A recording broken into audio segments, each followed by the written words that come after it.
Hello Internet, this is Tim Seppala, Associate Editor with Engadget.com, and I'm standing here in front of the Adr1ft booth, and I'm going to find out what it's like to choke out in space because I'm floating alone with no oxygen. While I was playing, I was collecting air canisters, and I was trying to figure out where to go next, and I was getting a little lost, and I think that was just a result of a lot of things. Like I was acclimating to a new environment, but what actually do you do in the game beyond collecting air canisters? So the pitch of the game is you're an astronaut who wakes up floating in space amongst the debris of this destroyed space station with no idea what happened, no idea who you are, and a badly damaged EVA suit leaking oxygen. So very simply, you just have to survive and get home safely.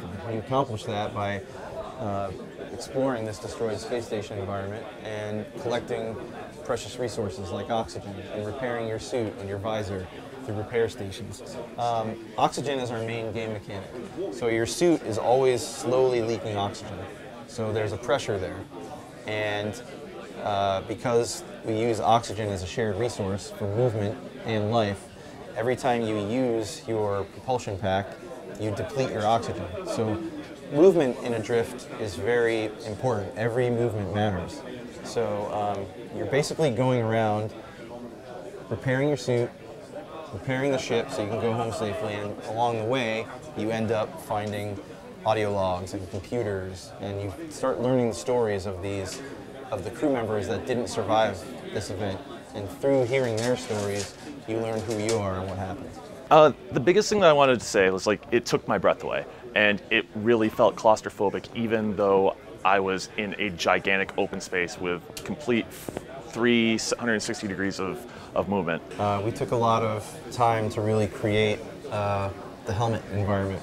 So while you are in this outer space world and you're in this destroyed space station, the whole game takes place in the helmet. Mm-hmm. And I think that's what you're feeling. You see the glass in front of you of the visor, and you see it getting cracked as you. It's more just bumping around, as you can't avoid bumping around. Yeah, yeah. Well, I mean, we wanted to try to make an interesting astronaut survival experience that wasn't a real life sim, mm-hmm. because we also want to entertain people. I think we made a choice early on to stay away from the hard science and go more towards Star Wars.